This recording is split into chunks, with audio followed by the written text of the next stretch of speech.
Hello, everyone, and welcome to our Leaders Cafe once again.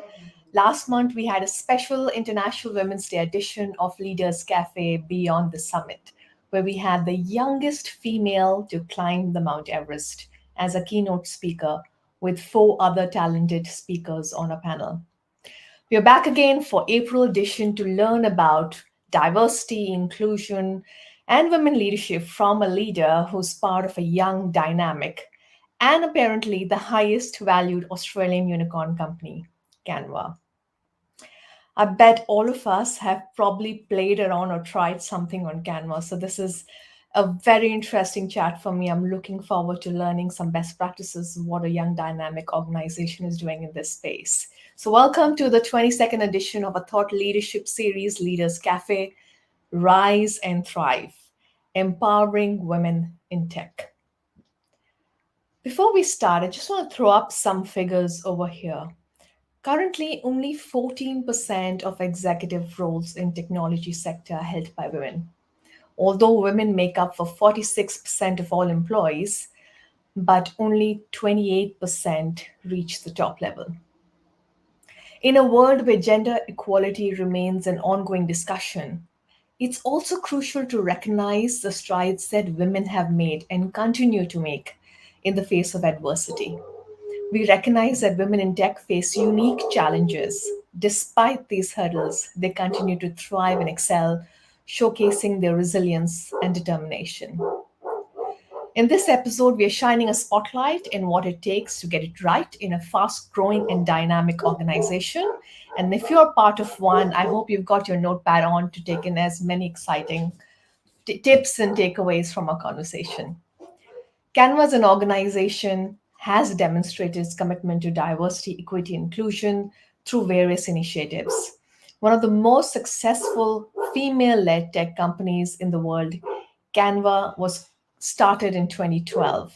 And as of October 2023, Canva was the highest valued Australian unicorn company with a valuation of 25.4 billion US dollars.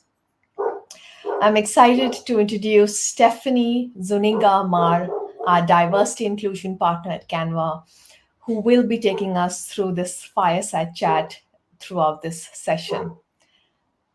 With a background in gender studies from Duke University and a fervent commitment to creating spaces for conversation around diversity in tech, she has consistently leveraged her lived experience, professional experiences, and academic insights to champion inclusivity in every facet of life.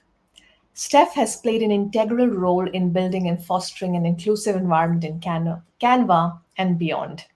From establishing the Lean In Sydney group at Splunk to organizing impactful events like Women Leading IT, she has tirelessly worked towards building inclusive communities and empowering underrepresented voices. Join us for engaging insightful discussion as we celebrate the achievements of women in tech, address the challenges we face, and explore strategies to overcome and create positive change in organizations. Welcome, Steph, to our Leaders Cafe. Thanks, Sandra. It's great to be here. Thank you for having me. Before we kick off, I would like to just pay my respects to the traditional owners of the land that I'm sitting on, the Gadigal people of the Eora Nation here in Sydney. But I'm really happy to be with you all today. Thank you for leading that for us, Steph. I know when we spoke about a couple of days ago, your initiatives in creating Lean In Sydney Group at Splunk and organizing events like Women Leading IT shows your commitment to gender equality beyond your role in an organization. What motivated you to start these initiatives? Yeah, that's a great question. So I think, my interest and my passion for gender equality goes back almost as long as I can remember. One of the things that, you sort of learn in the DEI space is that we all grew up around different dinner tables and we all had different conversations around around dinner tables and within our families. And it's only really later in life that you kind of realize how those conversations have shaped you and have kind of molded you into the person that you are, and what your interests and passions are. And I guess around the dinner table in my family growing up, we talked a lot about race and gender. I'm Black American. My father was born in Belize, which is in Central America, which was a British colony at the time. And, my mother was very influential, and our entire family kind of had these conversations. And probably one of my earliest memories, I was about 4 years old, and I remember going to a book launch party for my cousin. And, I was four, so I didn't really have a great idea of what was going on. But it was years later that I realized that cousin Paula actually wrote quite an influential book on race and gender and class and how they all intersect and connect. So kind of those were the things that were happening in my family and around me, as a child. And they really did impact and influence kind of where I've wound up career wise today. And I think certainly my mother was a huge influence. But probably the most influential thing that led me to be really passionate about gender equality was the 1992 US presidential election. And the backstory to that is that my mother was one of 6 Black women in her class at Wellesley College, class of 1969. All of a sudden in 1992, the class of 1969 at Wellesley got a lot of airtime and a lot of publicity in the US press. And that's because my mother's classmate was all of a sudden thrust into the role of First Lady. And I don't know if anyone remembers that election. I don't know if anyone was in the US at the time, but Hillary Rodham Clinton got really demonized for choosing to, to go out and have a career, be a lawyer, be a successful professional woman, and not stay at home and bake cookies for her family and for her daughter. And that really hit very close to home for me because my mother also was a successful professional woman who did not stay at home and bake cookies. And so all of a sudden I sort of saw an example of a woman and her choices really being demonized. And this woman was extremely relatable to me and extremely, I guess, what I saw as like the normal woman in my life. She's a lawyer, she was a mother, she's a wife.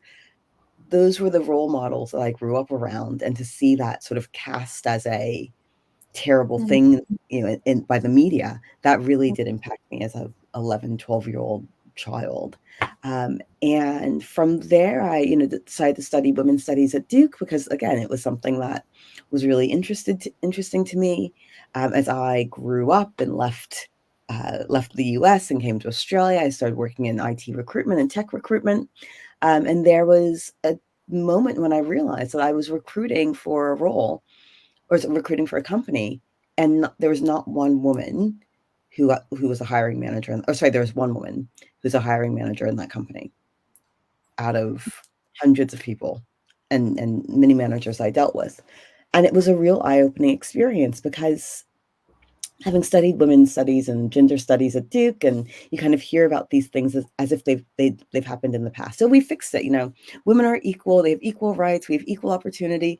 Done, move on. Let's move on to the next thing, whatever that is.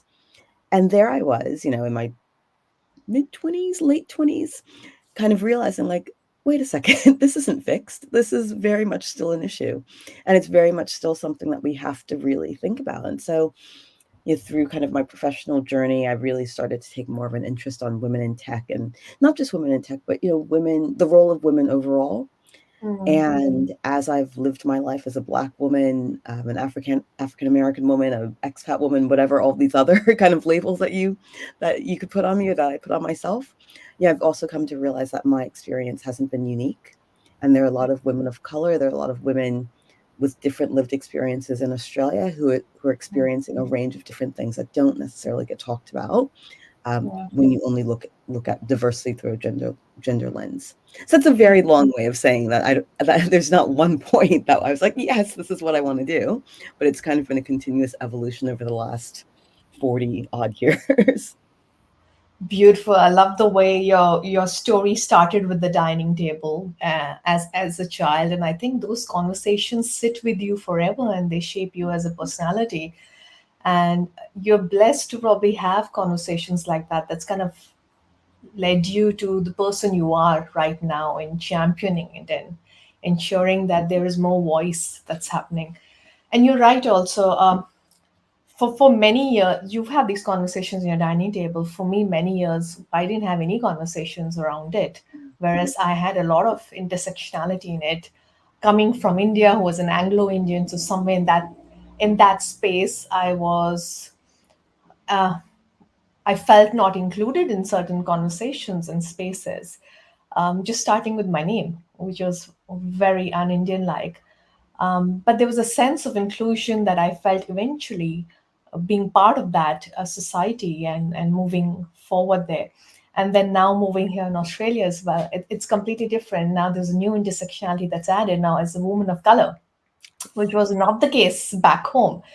So there are so many conversations that need to happen, and absolutely we need to kind of bring that on the table and look at where are we right now? What do we need to do? I know it's a huge ocean to cover, and we've heard stories that will take 150 years for us to overcome that gap.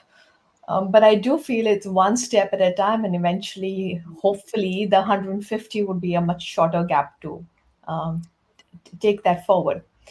On those lines, I know you touched upon various intersectionality. If I could jump back and let's look at in and with your extensive studies, you've also studied gender in uni. What do you feel are the unique challenges, especially in the tech sector, that because tech sector is extremely dynamic, we've seen the last couple of years the change that's happening. It's extremely fast growing. It's agile. It's like a newspaper. You need to reinvent yourself every day.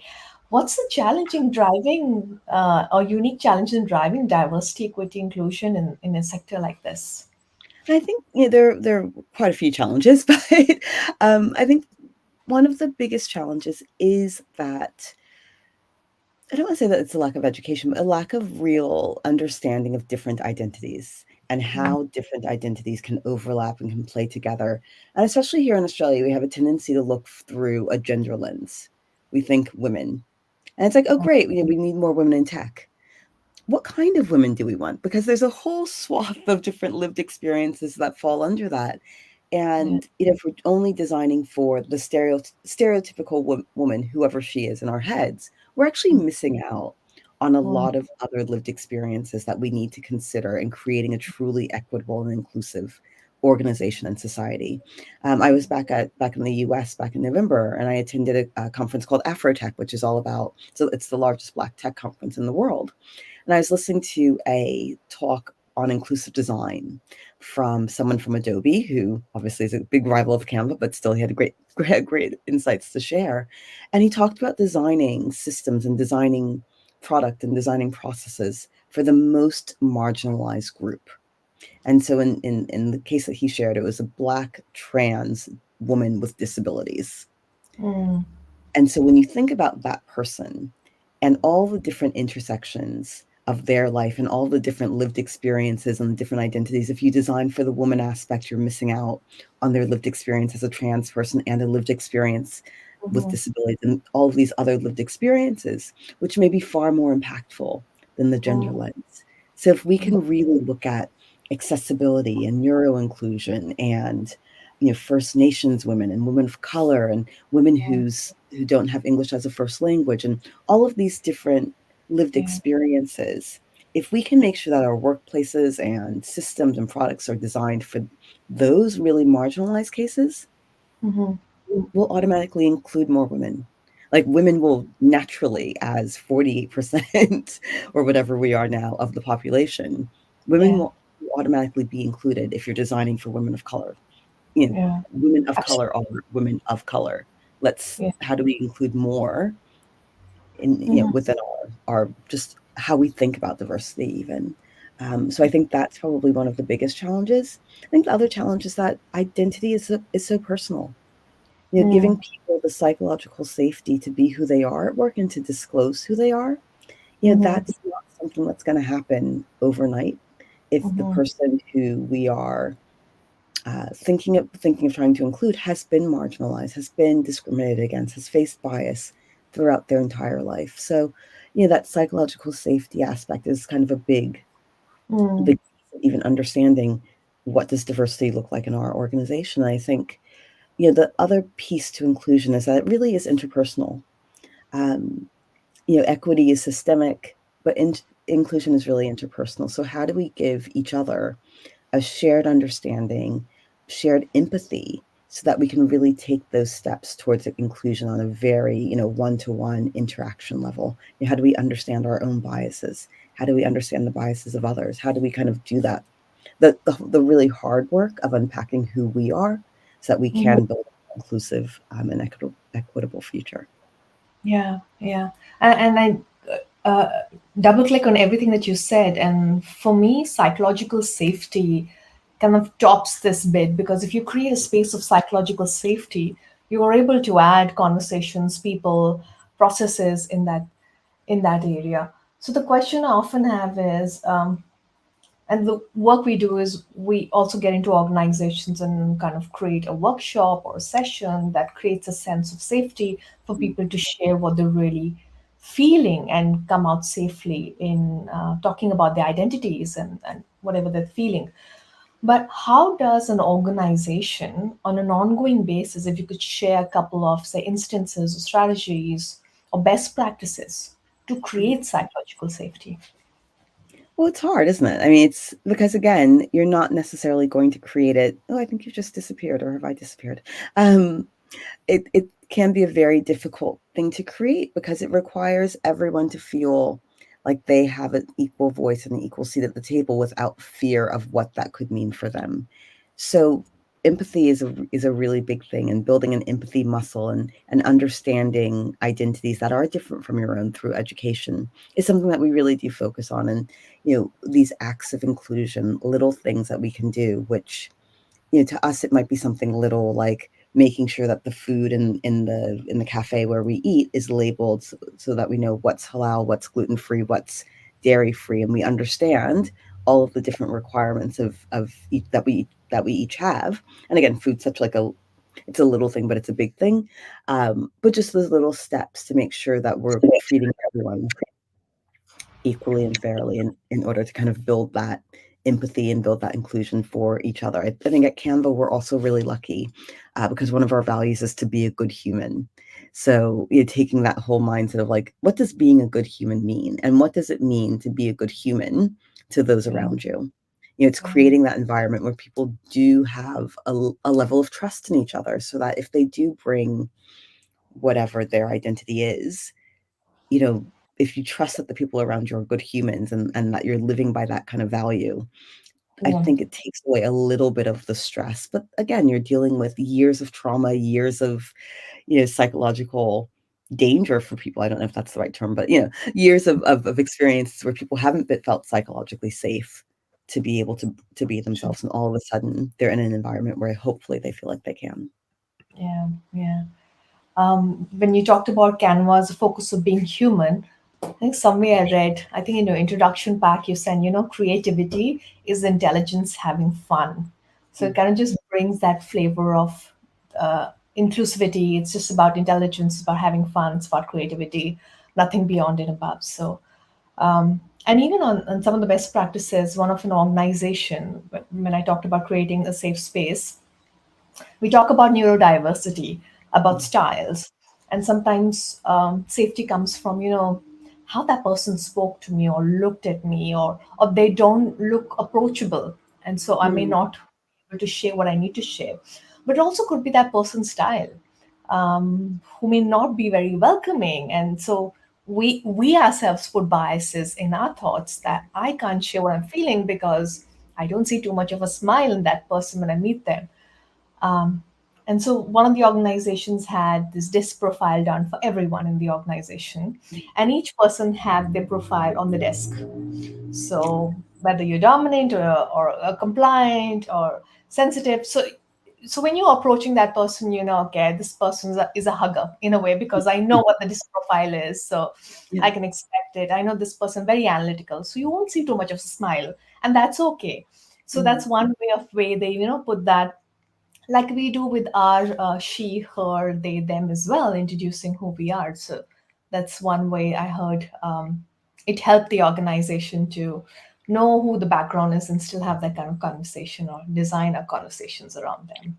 And it really does come back to understanding others, but also understanding yourself Yeah, and really having that, I guess, empathy for others so that when you see whatever that person's profile is, okay, they're a hugger. Maybe you're yeah, not a hugger, but you kind of have to know yeah, they might need a hug. So yeah, I can put that aside for them and really meet them where they are instead of where I am. absolutely, absolutely. And vice versa as well. Exactly. Brilliant, brilliant. Now, moving to Canva and specifically about Canva, Mhm. as of, and we know Canva was run by Melanie Perkins, Cliff Obrick, Cameron Adams, and as of October, it is the highest. First, congratulations for being the highest valued Australian unicorn company in in Australia, with Melanie at the helm. Canva's in a good place in promoting conversations around gender balance at leadership. What do you feel are some of the best practices, or what are some of the best practices that you and your team have put in place to have women in senior positions? Yeah, I think, it's a really interesting one because I have an amazing female founder and we do have an amazing leadership team. But I think if we hold Canva up as, oh, you have a woman leader, so you All must have good. fixed gender equality. Like, oh, Yeah. you have no issues. It's like, well, no, that's not true. Like, yes, we have an amazing woman in who founded Canva who is so resilient and so determined and has this amazing vision for where she wants to be, and I've never met anyone else who has such clarity of vision and purpose and direction.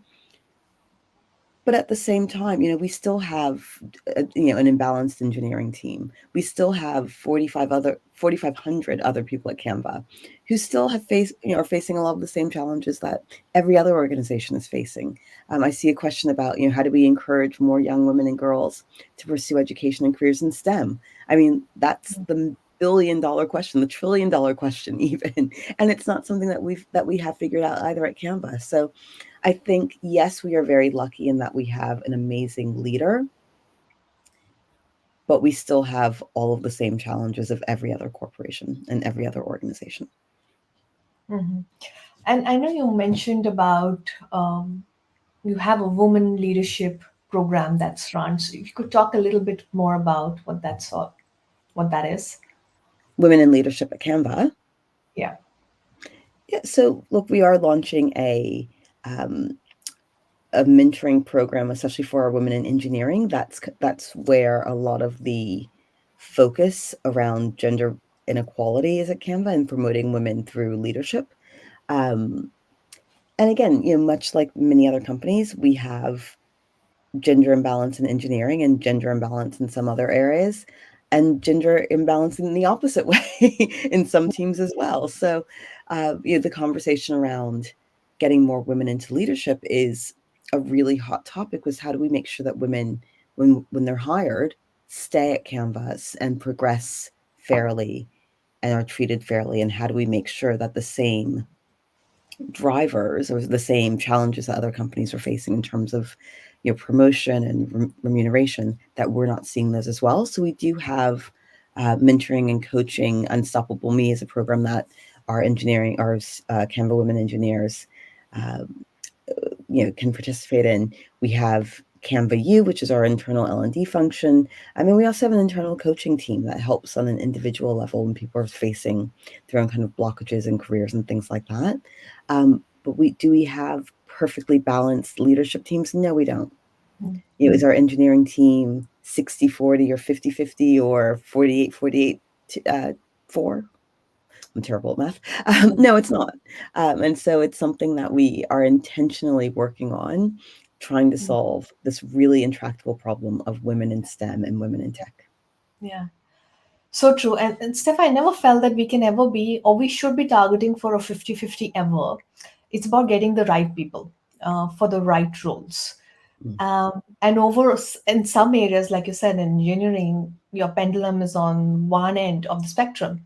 And in the other department, you may have it on the other end. So it's about in the overall organization, how healthy the number looks like. It doesn't need to be a perfect 50 in every place.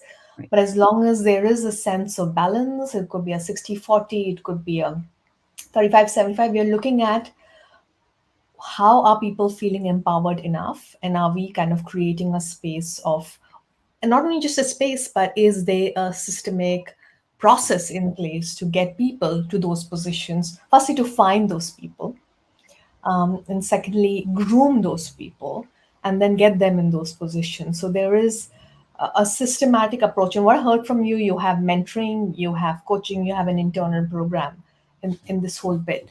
But if I were to Yeah, ask you a question, sorry, go I ahead. will sorry, I will just disagree with you for a second because I do think it's important not to have what can be called pink ghettos where it's like, oh great, it's 80-20 in engineering and it's okay that it's 20-80 the other way in the people team. Because when you look at the pay levels, and when you look at, I guess, influence on decision making and influence on kind of the company's direction, you do start to see where sometimes in some companies, and Canva is certainly one of them in some cases, women are in these roles that aren't necessarily seen in the same way as the Mm, roles that men tend to occupy. So I think it can be really dangerous to not have balanced teams sitting mm, across the business. Because again, if you have, let's say, 70% women in customer happiness or in, customer service, that's not necessarily as influential and impactful as a mm, 70% of men sitting in finance. So I think we mm, really do want to be careful saying it's okay to have an overall balanced organization if mm. our teams can be quite unequal. And I think we saw that with Wijia, where certain companies had huge pay discrepancies because, Yeah. Qantas is a great example of, the pilots are on this amount and this, the flight attendants are on a much lower amount. And so it does create inequality that we can fix, but it will Yeah. take time. Yeah. Yeah, and that's a great example. Thanks for calling that out, because there's an intersectionality there as well in terms of roles, in Yes. terms of what are positions of power, what are departments of power, that we kind of balance it. In that sense, then, Steph, what is balance for you? What does a balanced team look like? Look, and I think this is where it gets really tricky when you do bring in intersectionality, our old friend, because it's so easy to tick a box and say women, men, non-binary, and you can kind of divide people very neatly. When you start to try to tick a box on some of these other diversity dimensions like race and ethnicity, like neuro inclusion, some of these other factors, it's not as clean.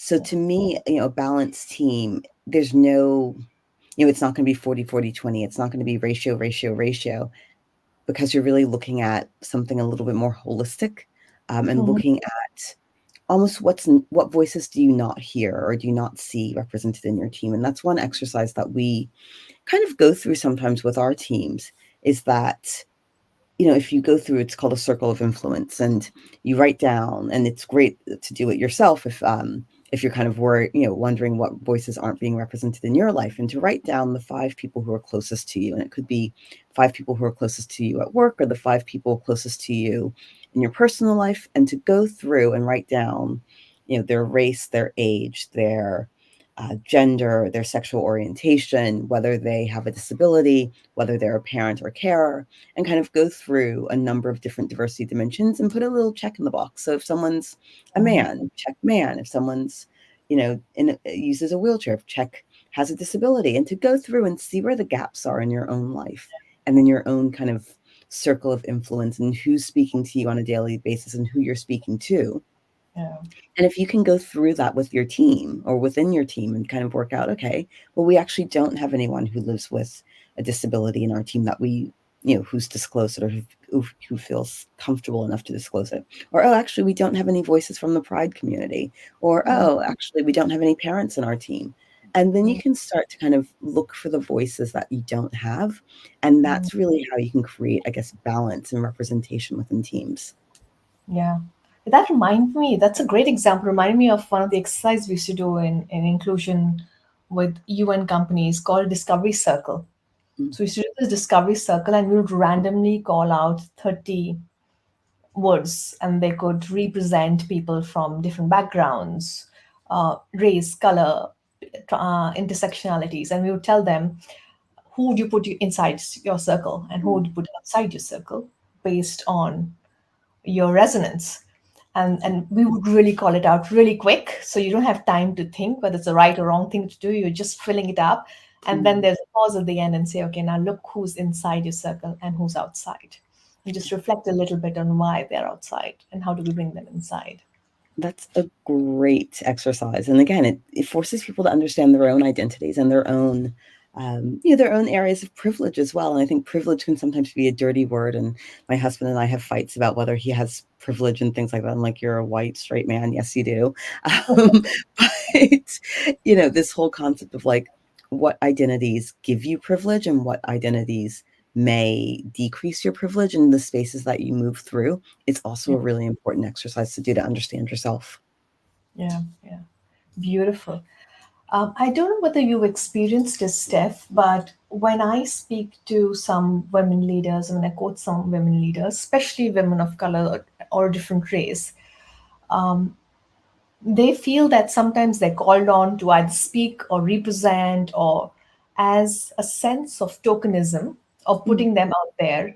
And instead of really championing inclusivity, they feel that they're used as a sense of tokenism to talk about diversity, equity, and it's not really real, this Mm. conversation. What are your thoughts around this? Look, I think I don't disagree with that. I think that there are cases where it's like, oh, Steph, you're Black. You can talk about diversity. Great, go off, do it. But then there are also other people who genuinely are trying to get different perspectives and different lived experiences into the conversation. And because there aren't as many women of color in Australia, and possibly not as many women of color who feel comfortable talking about their experiences and sharing their experiences. Sometimes you do hear the same voices, the same faces again and again. But I think, some people are very authentic about it, and other people really are just being tokenistic and like, oh, we can check this box. And do we have anyone who maybe has a pride flag t-shirt? Yep, check that box. And oh, wait, there's someone on crutches. Check that box. So again, I think diversity can sometimes veer into tokenism.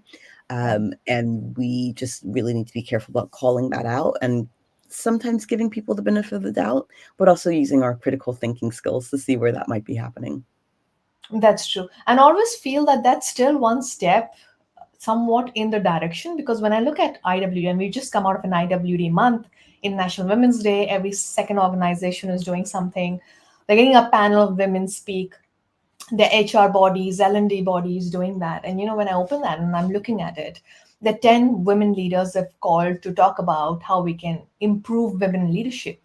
And they're all white women, Yeah. all white, in a country like Australia, which now the largest demography is non-whites.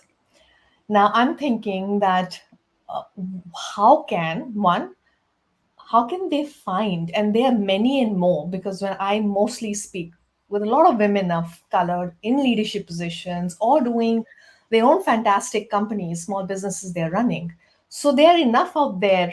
How can they move and get people and get women of color, women from different backgrounds to represent and have that conversation, and even for hiring them on in organizations. Yeah, I think, look, I will start by prefacing this with I absolutely hate International Women's Day. I've gone from, I don't, it no longer resonates with me, and I no longer feel it's a valuable exercise for women to sit around talking about being women and having cupcakes and nothing ever changes. And it becomes one of those catch-22s. If you do something, you're not doing enough. If you do nothing, you're not you're not doing the right thing. So it just has become such a fraught exercise. And the Yeah, people who are bearing the emotional labor of International Women's Day tend to be women. And so rather than focusing on one day to figure out how can we walk this very fine line, why not mm, just do something more meaningful with our time and skip it yeah, altogether? But that's a different, a different question, a different yeah, discussion. And I think, with women of color really getting a seat at the table in Australia, I think, and I apologize in advance to any Australians on the call, but I don't know that Australia has the cultural maturity at this stage to talk about ethnicity and race in a meaningful way. I mm, don't know that most Australians are comfortable enough with it. And I don't know that we as a country really know how to deal with not being a white majority country anymore. Yeah. And I don't think people are operating out of fear or out of like, but it's like, Mm. how do we, we're just really getting comfortable talking about gender diversity. Like we're Yeah. Australians are pretty good with that now. Mm. Now we're throwing in like cultural diversity. It's like, hang on a second, but we're all Australian, but we're not Australian, but you are Australian, but you're not. Like it's just kind of this little Yeah. tangle. Hot And pot. people, it really is. And like people tie themselves up in knots about it. Like, how do Mm. we even talk about, how do we Mm. even have that allegiance, like who is Australian and who isn't? And I think that's something that Australia is wrestling with. And it's Mm. quite Mm. funny because, and not funny, I'll share a story that happened to my son. He came home one day and he goes, Mom, my friend Clayton called me Indigenous. And I'm like, okay. Mm. He's like, I don't know what to do. I'm like, well, first of all, there's nothing wrong with being Indigenous, and like you should be kind of complimented because that's actually a great thing to get called. Yeah. Second of all, I'm like, your friend Clayton's an idiot. He's like, what do you mean, mommy? And he's like very upset for whatever reason. And I'm like, Yeah. Both of Clayton's parents were born in Australia.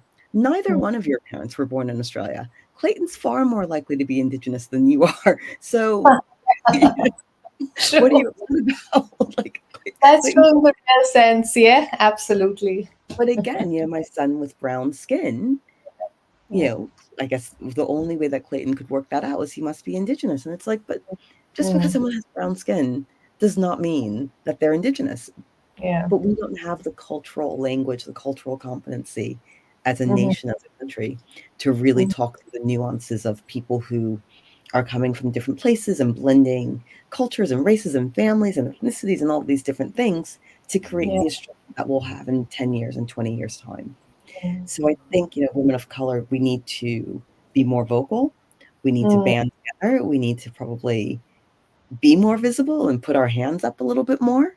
And that's Yeah. fighting against a lot of different things and a lot of different, cultural things and personal things and confidence things and all and all. But I think we need to really kind of step into that place where we can say that we're Mm. here and we're a thriving part of the Australian culture and landscape.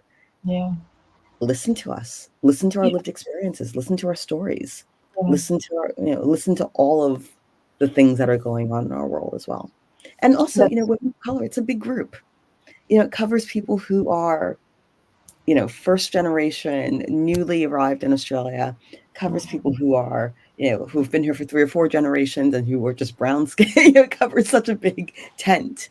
So it's like, how do you throw everyone in that like person of color tent when we're all so different as well? So it's an interesting conversation. problem. I'm glad you're having some sort of dinner conversations with your son also, like you did in Mm, that space of understanding cultural diversity.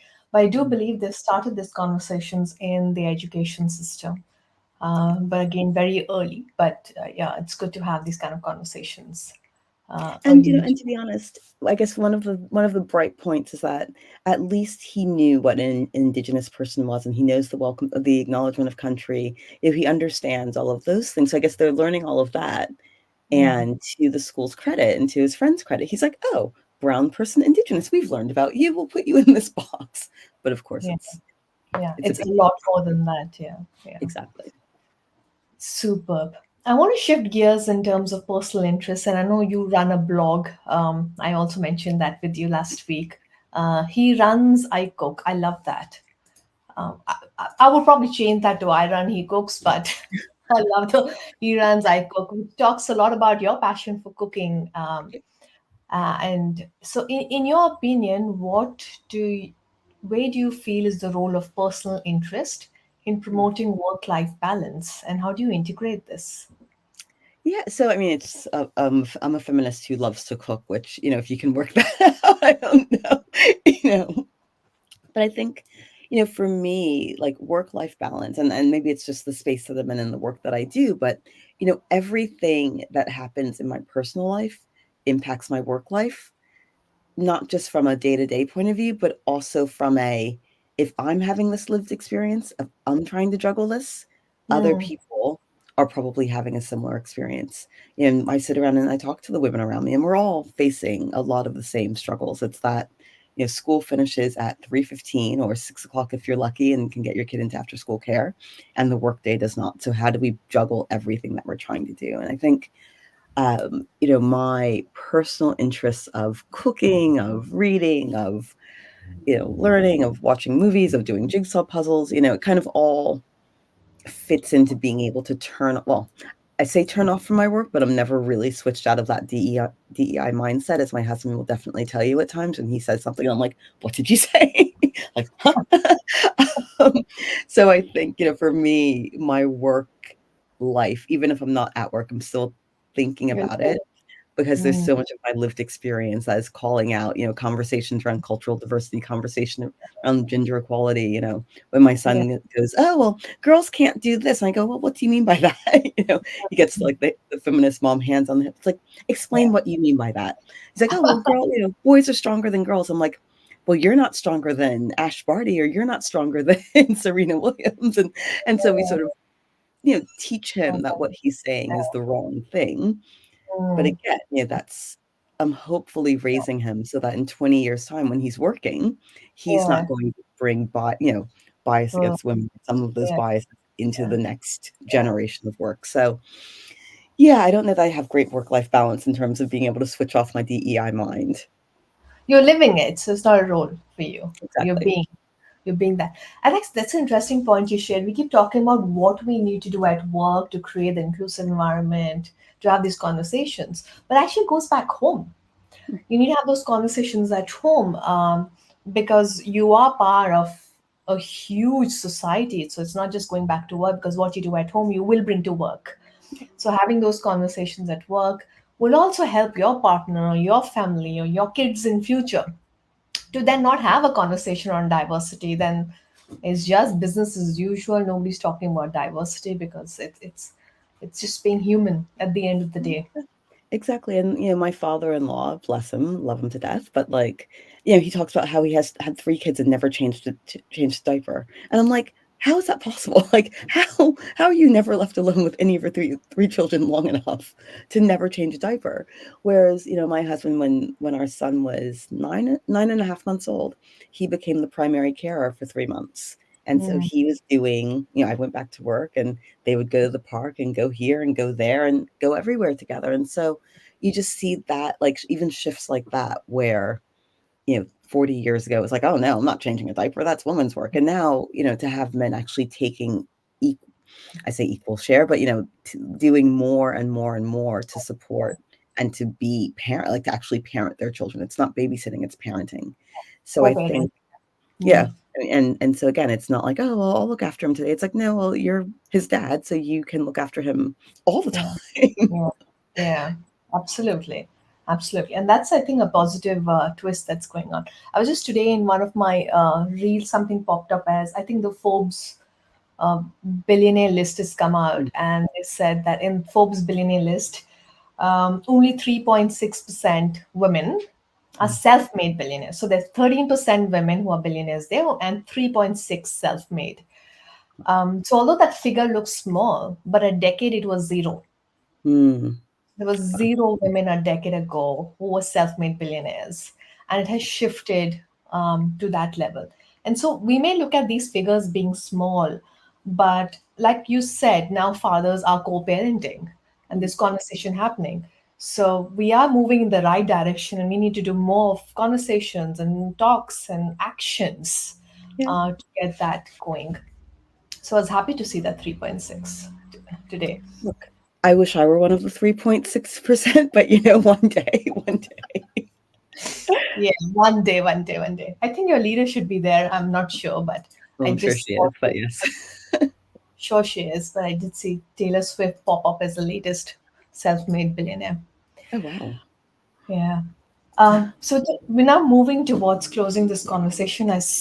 Really enjoyed having this conversation with you, Steph. There's so many things I resonated with, but I do want to close this conversation with one action step or one advice, both to individuals.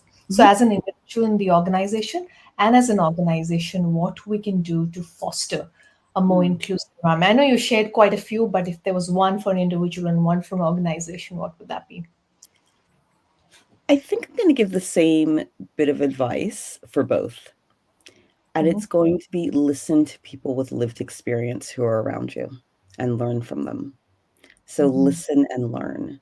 I think as organizations, we do very well when we listen to people who are actually having that experience, when we consult with the people who are most impacted from different diversity groups. And I think as individuals, we do really well when we learn and we hear about different lived experiences and we learn from our colleagues. And it doesn't have to be a formal sit down and tell me your life story. Mm-hmm. But if there's, a cultural holiday coming up, listen, and your colleague says, "Oh, I actually need to take some time off to do X, Y, and Z." Listen to what they say. Ask them about it. "Oh, can you tell me a little bit more? I'm really interested in that experience, or I'd love to learn more about your culture." And I think just having those conversations really opens the door, and Yeah. it builds empathy, and it builds those sort of acts of inclusion so that you can understand, oh, right, it's Ramadan, so I should not, to have a team lunch right now because my colleagues who are celebrating won't be able to partake. And again, Yeah. those little tiny moments of inclusion, acts of inclusion, can be Yeah. really impactful. And for organizations, again, listen to the people in your business, Yeah. learn from them, don't just send out surveys and write, okay, they're unhappy, but like, why are you unhappy? Why isn't this working for you? How Yeah. can we make things better? But don't Mm, just set a policy, listen to the people who are going to be impacted by it. yeah. It just go deeper. For me, those two words is just go deeper Exactly. and make sense. Beautiful. So let's take some questions. There's some actions here on the chat. I'll just pick up the first question I can see up here. I'm going to put Mhm. that on the screen. Yeah, that's for you, Stephanie. Do you think that encouraging girls from a younger age to open to STEM would slowly have an impact on increasing representation of women in tech? Yes. So that's a very short answer, but I do, and I think it's interesting. And I always go back to my experience with with my own child, because this is someone who I see all the time, and I think he is not a STEM person. I have no delusions that he's going to be into coding. He doesn't really like to put things together. He's not a STEM person. But at the same time, we gave him Lego, we gave him robots, we gave him things so that if he were interested in it, he could certainly express those interests. And I think it's important from the time that girls are, from the very first toy that you give them, that you're giving them a range of Yeah, toys to play with and giving them a range of exposures. yeah, I gave my son a Barbie doll when he was little, hoping that he would maybe go into fashion design and be like very creative. And like that didn't really work. But again, he had the option, and the things that we put in front of our children, we will yeah, see what they're interested in. And we can yeah, help to kind of build and foster those interests. Whereas 20, 30, 40 years ago, girls weren't, not that they weren't allowed, but they were encouraged to play with robots. They weren't encouraged to play with some of these STEM toys. I mean, I remember being, probably at 10, 12, 13, 14, somewhere in there. And there was a Barbie that came out who talked, and she would say math is hard. And it was yeah, like, okay, well, that's not the message that we want to send. That's not encouraging more girls into STEM. But again, I think it doesn't have to be you go and study science, but like if they're showing an interest in it, yep. foster that creativity, foster that interest, foster that passion. Yeah. I love the example you gave of your son. And the next question is also, how do you encourage young girls? So my daughter also, she's loves animals. So she's not interested in science or tech or anything except for building Legos once in a while. So we get a lot of Legos. But she loves Minecraft and Mm. Roblox. So she wants to be a vet, that's very clear. But she loves Minecraft and Roblox. So we are building this new tech AI enabled platform. So I try and get in, she's 12. I try and get her, every time there is a demo done or MVP created for me and there is some bits of movements, I get her involved in the conversation. How's it looking? How is it easy for the character to move? What should he find? Should he fall into the water or shouldn't he? And she gives these inputs as if she's like a gaming genius, and she comes Yeah. with, it's looking much better. And she's telling the engineers, the tech team, you're doing well because it's moving in the right direction. I can see a lot of colors. So she gives from the aesthetics. So that's Yeah. also a great way of having conversations with young girls, including them, to see, hey, that could be an interesting stream for me to get into and see how that. works. And your daughter will probably be more interested in it, and because she's already confident, like, she already knows she can kinda help to build an app or help to build something, so, she's done it before. What's so hard about that? And just that level of confidence is so important. True, true. She feels she's done it, so it's all her idea. So she had Yeah, given see? Builder Minecraft, this is what he should be doing. So she's given, and she Yeah, comes like a big approver in these conversations. which is Good. amazing, and that is how we encourage more girls to go into STEM. Get them Yeah, hands-on, get them involved with it. yeah, yeah. Beautiful. Moving to the next question is, why is it important to specifically focus on empowering women in tech? So why do we need women in tech industry? Well, I guess, the Heavy bigger question. question is, why do we need diversity in tech? And I think that there have been entire books written about, why it's important to have diverse people, diverse experiences. There are very many, many, many examples of product failures because diverse, uh, perspectives, diverse Mm, people yeah. weren't considered. And I think, even Apple's a really good one when they came out with the Apple Watch and it was missing, a period tracker on, Mm, as an app. And it's like, well, hang on, 50% of the world, or, maybe not 50%, but whatever the percentage of the world will use this feature and will find it very useful. Why didn't you think about that? There weren't any mm, women in the room. And so I think it's really important to, number one, empower women, but also to really ensure that we have diverse people designing our yeah. products, our AI systems, our tools, everything that we're using in tech, because there's Mm, nothing in the world that tech doesn't touch. And if yeah. we're designing systems from only a man's perspective or a woman's perspective or a white person's perspective or you know, Uni perspective. Yeah. from one perspective, then it's not gonna be usable, Yeah. and accessible to everyone, and I think that's something that's really important as we move through the future. Yeah. Yeah. And also feel in leadership skills as well, there's a good balance between the two energies. Hmm. And so bringing that perspective in leadership and inspiring, motivating people, creating a space of safety and hearing and coaching, I feel there are some leverages that we can look in that space too. Yeah.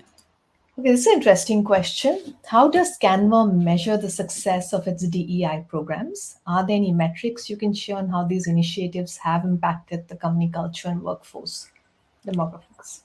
So measuring success of DEI can be very tricky, Mm, because and I was having this conversation, this was 2 weeks, maybe last week, with someone, and talking about measuring, because we do twice annual pulse surveys where we take, a moment in time snapshot of how people are feeling based on Culture Amp and things like that. And they're great in some ways, but they're also not reliable. mm, Because if you're feeling included, if you're feeling like you belong somewhere, you're not going to write down, "I feel really included today. mm, I feel like everyone else today. I feel," it's not necessarily a feeling that you notice unless you have felt excluded in the past and now you feel included. Because mhm, really, we want everyone to feel not necessarily the same, but we don't want anyone to feel different because of their, gender, race, ethnicity, all of these different factors. So how do we measure feeling normal? Um, it's not perfect, but we do use our pulse survey and the data from the pulse survey in terms of, feelings of belonging and feelings of inclusion and things like that. And we also do track, representation both through our candidate pipeline and also through our Canva, which is what we call people who work at Canva, mm, population. So we do track representation and kind of changes in representation, as well as the sentiment of different groups mm, based on the whole survey. But it's really hard, and it's really hard to know exactly what has made the difference. Is it that the person's manager or coach is a mm, really lovely person who's very empathetic and who understands different identities and who has various lived experiences? Or is it mm, something that, the people team has done, that we've created, note cards in the kitchen that tell you what's yeah. in different foods? Like, it's hard to track, like, what's the one thing that's made you feel like you are included at Canva, that you belong at Canva. But of course we do, like, we try to track as much as we can and measure as much as we can, but it's not perfect. Sure. Sure. For your second part that you're mentioning, do you do some closed group experiments to figure out what's working? Not really. Hmm. Not really. Hmm. Um, Because again, experimenting with DEI, sometimes if things go wrong, they can go very wrong. Mhm. But, we definitely listen, and we do notice I guess what people are commenting on and we have various listening channels, fix it forums and things like that, so that when there is something that comes through, for example, all of our bathrooms are gender neutral, in all of our offices, which we do for our trans and non-binary communities, so that people don't feel uncomfortable Okay. picking a bathroom. But Mm. we had a comment from someone down in our Melbourne office, from a woman, saying that they didn't feel comfortable using a bathroom where men could be. And so Mm. then, we kind of have to weigh up. It's like, well, okay, these are two groups that we don't want to Yep. exclude, and that we want to both groups to feel included and welcome. How can we balance the needs of both? And Mm. so, in that case, we needed to do a workaround where there is one bathroom that is women only in our Melbourne campus. And I Mm. think there's only one bathroom now everywhere that's women only. But again, Mm. it's, finding that Mm. balance, like, how do you measure the success of that? Like, was that successful? Well, Mm. I guess so. We don't have any more discussion about it, but Yeah. it's not necessarily something that impacts such a small number of people. It's Yeah. really hard to measure. Yeah. Yeah. No, but the good thing is you are doing those experiments. So may they not be completely successful, you get feedback and then you change, and that's how we move ahead, right? Yeah. Because And we're doing things that I've never done before. I mean, like, there's so many things within this space. It's constantly evolving, constantly changing. People's identities are changing and evolving in how they see themselves. So it's not a static space. So what worked last year may not work next year. And so it's just remaining kind of agile and remaining responsive and intentional about what we do. And also, asking for forgiveness when necessary and just always acting with good intent. beautiful. I've got an interesting question from Go. Go! Hello, Go! Go is one How of my favorite humans in the world, so it's can good to hear from you. Beautiful. CC's question: how can allies of DEI within companies be more effective? Yeah, I think that's a great question. I think it's a really good call out because allies have a huge role to play within DEI in terms of advocating and championing the voices of people who sometimes they don't feel confident enough to champion themselves and to stand up for themselves, and also sometimes they just need someone who's in the room to speak up for them. I think that's where allyship can really play a very powerful role. And I think it's important to, I don't want to say search out allies, but to really look for the people who are taking action and not just saying, I'm an ally, but who are actually acting and doing something, because allyship really isn't a verb. It's not a description, but it's someone who's actually standing up and taking action, for on behalf of others. Yeah, yeah, yeah. It's definitely something that you take on as a flag that you want to do, and support that community. And that's probably one of the ways that's an advice for individuals also. Do you want to kind of raise your hand and say, hey, I think I'm in a good position. Can I be an ally for somebody who I feel is underrepresented and do more around it? And Uh, knowing when to pass the microphone, like, being an ally is not about the ally, it's about the group that yeah. they're supporting. So I think that's also something that's really important. I'll pick up the last question. We have a minute to go. Oh And the my goodness. last question is, there are a few more. I'll leave them in the chat. We can respond to them later on. The last question is, are there any notable mentoring initiatives for women in tech in Australia? And how effective have they been in supporting career development advancement? Oh my goodness. Yes. I guess it depends on where you are as well. We work with a company called She Codes that has offices in Perth and Brisbane, and Mhm. we have partnered with them to support two two women in Perth, sorry, go through a coding program. But then I think there are two women who are at Canva as well who have gone through the program in Brisbane, and been hired as software engineers. But I think, like, I'm a mentor at the moment through Women of Color Australia, which, is an mentoring circle specifically aimed at women of color. In terms of women in tech, there are organizations like there are quite a few, depending on where you are and kind of what area of tech you're in. Beautiful. Those are good inputs. For anyone who's listening out there, probably a solopreneur, small businesses can pick these inputs and put yourself out there for mentoring, coaching, and ideas. It's a good note to close. Thank you so much, Steph, for the beautiful conversation. I really enjoyed this heart-to-heart conversation. Your story, your son's story, what we can do in organization, your lived experiences. I'm sure it's inspired many people who are listening now and will listen to the recording on what are things you can do. Small conversations with your kids, with your partners, in organizations. How do you create psychological safe space? We've had some summaries happening on chat. Sonia mentioned she loved the listen, ask, empathy, integrity, kindness, and acceptance in this conversation. So thank you, Steph. Continue championing this beautiful work. And I hope to see you and meet you soon.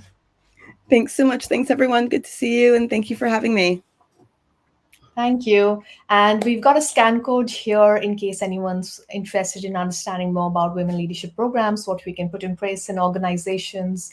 There's some case studies, what you can do for your own organization. There was a question on small businesses as well. So just have a look at this and feel free to put in more questions. We'll be happy to respond to them in comments. Thank you, everyone, and have a wonderful day until we meet again. Goodbye. Bye.